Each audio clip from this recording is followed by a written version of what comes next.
Hello and welcome to pH Biology.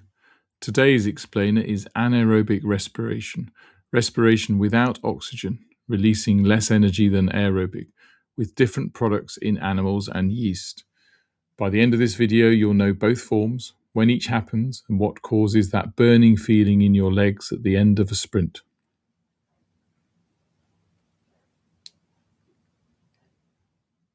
Anaerobic respiration releases energy from glucose without oxygen, and there's two forms.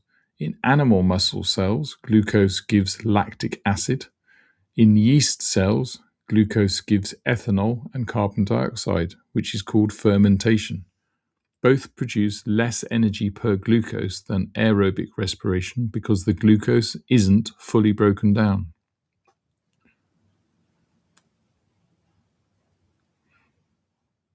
Three things. 1. Animals make lactic acid. Yeast makes ethanol plus carbon dioxide. 2. Far less energy released because glucose isn't fully oxidized. Most energy stays in the lactic acid or ethanol. And 3. Lactic acid is acidic and lowers the pH of muscle tissue, causing cramp and fatigue during heavy exercise.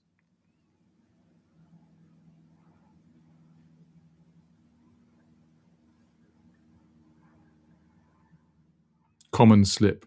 Anaerobic in plants and yeast is fermentation with ethanol and carbon dioxide. Anaerobic in animal muscle is lactic acid only. Don't mix them up. And remember, anaerobic respiration is not better than aerobic. It's just a fallback when oxygen can't be supplied fast enough.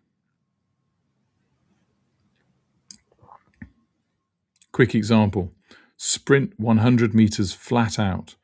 Your legs can't take in oxygen fast enough. Muscle cells switch to anaerobic respiration. Lactic acid builds up, your muscles ache, and at the end you keep panting to repay the oxygen debt, getting rid of the lactic acid. Right, if any of this is going to stick beyond this video, drop into phmaths.com. You'll find a free 4-week GCSE higher revision planner ready to download, plus the mastery workbooks, one for every higher topic, every answer fully worked, every common slip flagged. Simple explanations, serious results. See you next video.